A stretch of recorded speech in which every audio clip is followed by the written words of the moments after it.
Hey class, welcome back. I hope you guys are all doing well. Today we're going to be starting our look at Rome and the civilization of the Roman Empire. It's going to be for about 5 or 6 sessions, as you see in your syllabus. The first 3 sessions this week we'll be covering quite a variety of different topics with Rome, the early civilization, the Punic Wars, and then moving into the emperors.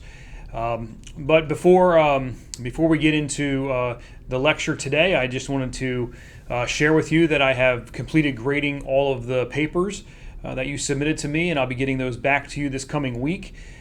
Session 3 for this week is a shorter PowerPoint, and before we get into the Caesars, the emperors, but I did want to share some thoughts about the papers, and so session 3 of this week is a little shorter on PowerPoint, but I will be sharing some thoughts about the papers in session 3. So stay tuned to that here coming up at the end of your sessions for this week. Today we are going to be focusing in on the beginning of the Roman civilization and how it started. So we're going to now move into our PowerPoint. Okay, class, we're going to start our PowerPoint now on part 1 for ancient Rome. As you can see there, the Colosseum. Okay, how do we know? How do we know so much about Rome?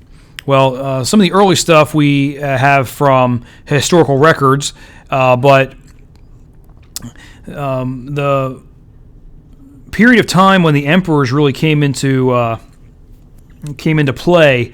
There was a man named Publius Cornelius Tacitus, and we're just going to call him Tacitus. He lived between 56 and 120 AD. Okay, so he would write what was taking place on during his time period. But this is really we really know a lot about Rome because of him. He was a senator in the Roman Senate, and he was a historian of the Roman Empire. He had 2 major works. First is the Annals, the Annals of Roman history, the Annals, and the Histories. And both of these works, they examine the years 14 AD to 69 AD. Okay, so he examines the reigns of Tiberius, Claudius, Nero, and the reign of the 4 emperors in 69 AD. And he is considered one of the greatest Roman historians, Tacitus. He lived during the Silver Age of Latin literature, so there was a lot of writing going on, and he was no exception. He wrote his annals and his histories. And one of the interesting points about his writings that he focused in on power politics. So it wasn't so much just histories of what was taking place in the Roman Empire or what was taking place with the events that surrounded these emperors, but he really focused in on the power politics, what made the political machine of Rome run and tick, and what gears were turning in that political machine to make events happen. So he really gives a good look at Roman history. And there he is. You can even see down there on the bottom it says Tacitus. The V there, that's an old style of writing a U.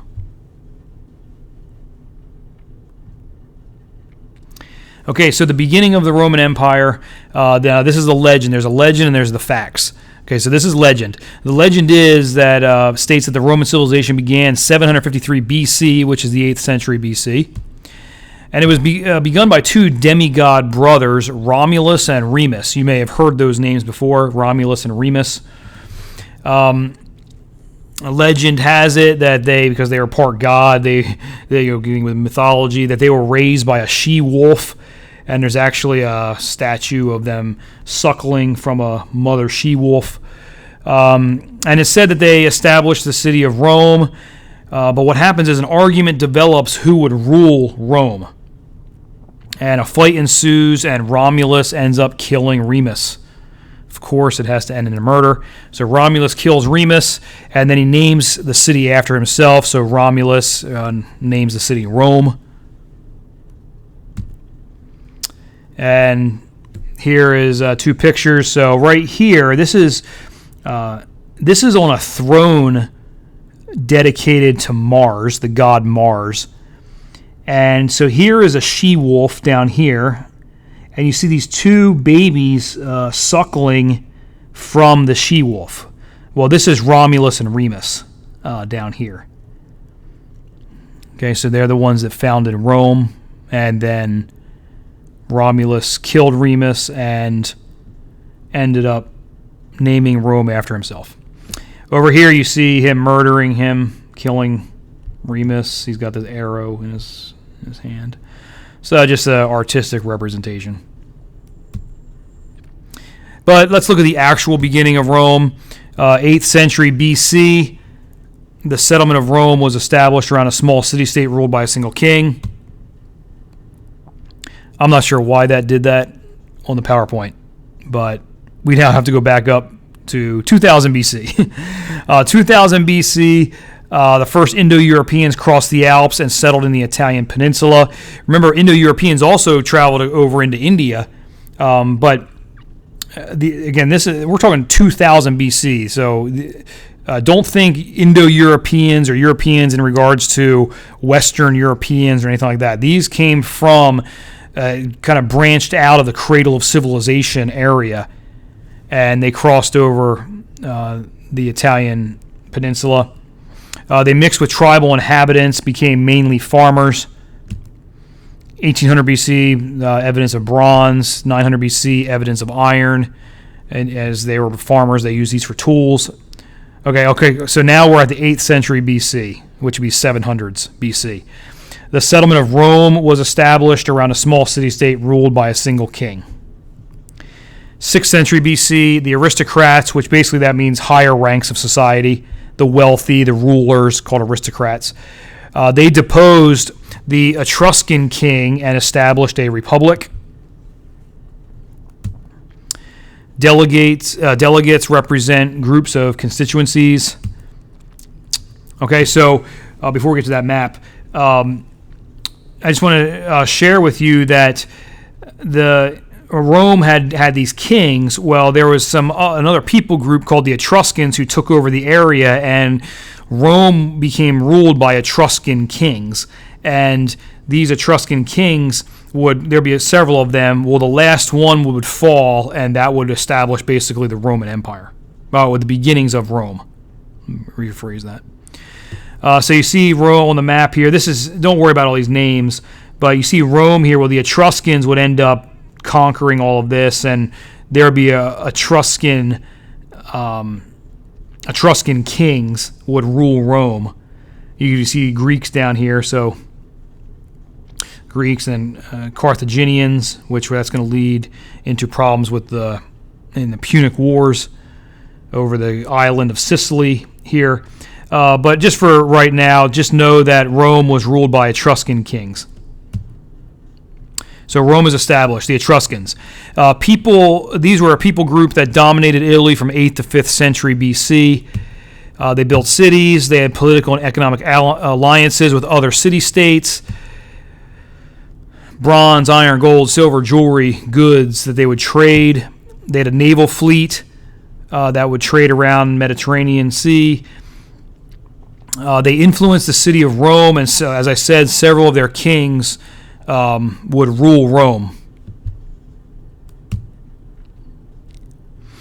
Because of the Etruscans, Rome became a trade crossroads. It became very powerful because of all the trade coming through.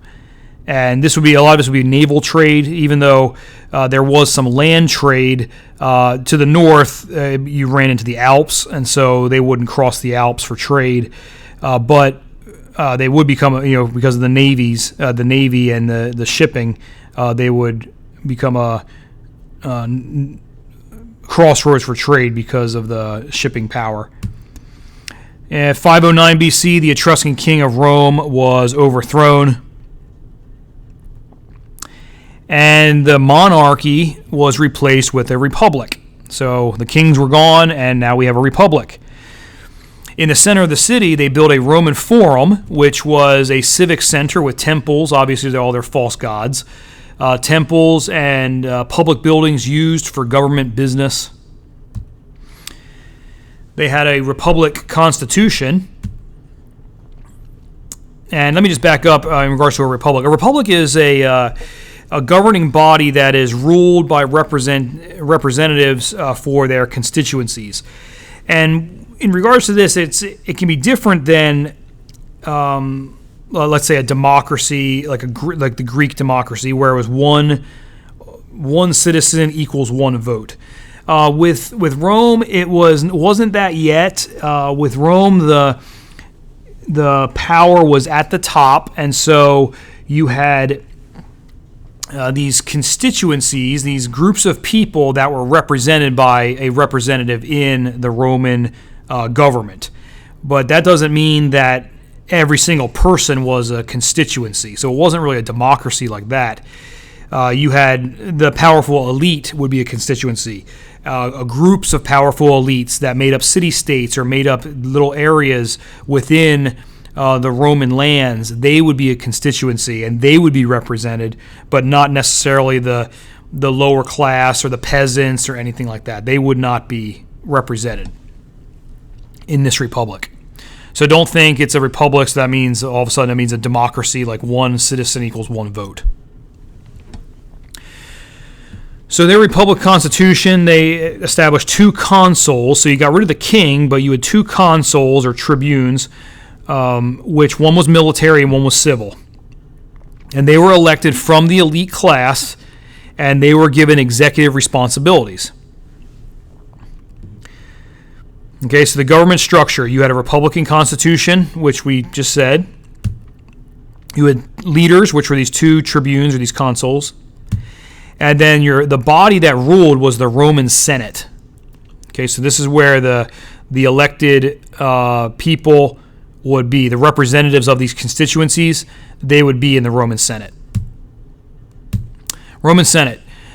This would lead to social conflict. The Senate body was comprised of patricians, that means fathers, but these are the founders, the elites, if you want to call them that, but the word literally means fathers. They were elected from the elite class, served a 1-year term. They advised those two consuls, the military consul, the civil consul, they advised them, and they would ratify decisions that were made. But there was a constant tension with common people because all the patricians did was focus on the elite class.